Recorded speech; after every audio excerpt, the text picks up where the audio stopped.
My name is Deborah Gaines, and this is my persuasive speech for Speech 205, and this is November the 6th, 2015. Do you like to eat? You probably answered yes. Most of us do like to eat. And if you like to eat, then you're going to want to help me to save the honeybees.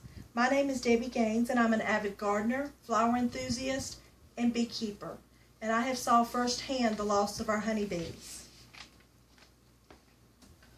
Why are pollinators important?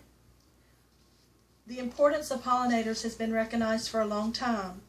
In 1941, Albert Einstein published an article in the Canadian Bee Journal in which he stated if we were to lose our bees, we would lose 100,000 plants. He's also quoted as saying, if the bee disappears from the surface of the earth, man would have no more than 4 years to live. If we do not protect our pollinators, then our food supply is in grave danger. According to the U.S. Department of Agriculture, about a third of our diet comes from insect-pollinated plants. 80% of those pollinated plants are pollinated by the honeybees. Pollinators are responsible for about 90% of our tastiest crops. They're responsible for pollinating our fruits, which include apples and blueberries, cherries, and grapes. They're responsible for pollinating our vegetables, which includes broccoli and cauliflower, celery, and squash.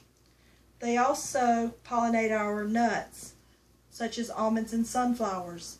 And one thing that most people don't realize is they're also responsible for our livestock. Our livestock eats grain, and without pollination of that grain, then we wouldn't have livestock such as pigs and cows.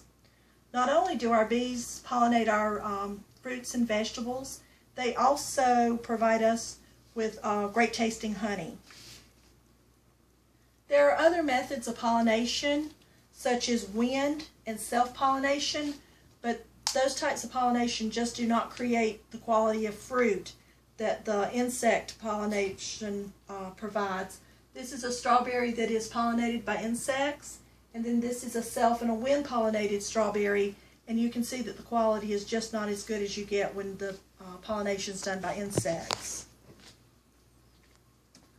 Why should we be concerned about our pollinators? We should be concerned because we're seeing a rapid decline of the bee population.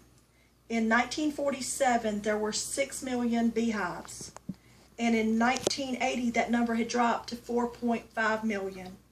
And in 2008, there were only 2.4 million beehives, and that information comes from the PLOS website.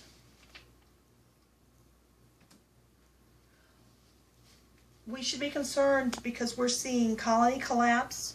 We're seeing the bees be harmed by pesticides, and we're also seeing our pollinators be harmed because of a loss of habitat.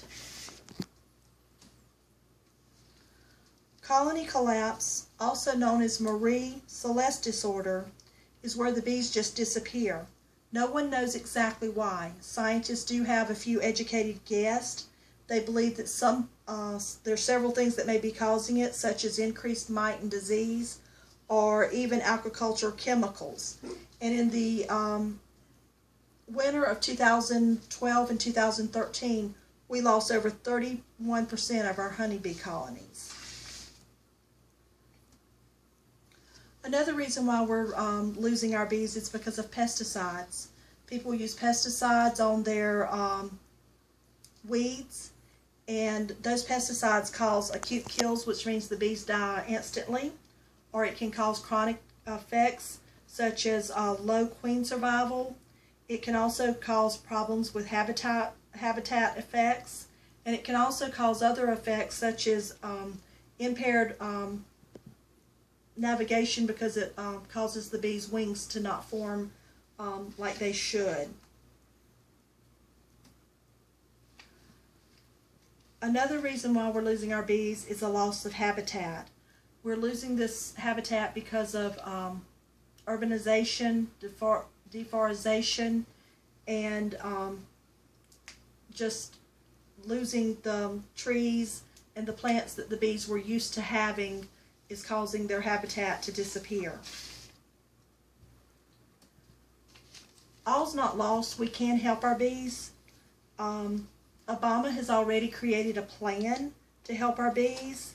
According to the whitehouse.gov, Obama created a pollinator health task force in 2014, and in 2015 he had designated funds for that, and in 2016 he increased that funding over $34 million to a total of $82 million. And in this plan, they're working on pesticide control. They're working on different ways that we can help the bees. Another way that we can help the bees at home is by creating pesticide-free zones. Allowing some of your weeds to grow wild and not try to kill them. According to the book Beekeeping for Dummies, many of the weeds are great bee plants. These weeds include dandelions, cloves, buttercups, and goldenrod. And if you don't spray those and allow them to grow wild, you can help our bees have more of a habitat that they're used to. You can also plant pollinator gardens, or even if you're just getting one plant, pick plants that our bees are going to like. Those are going to be things like thrift, lavender, sunflower, roses, chives, black Susans. Those are things that will help our bees have a place to get nectar and get pollen.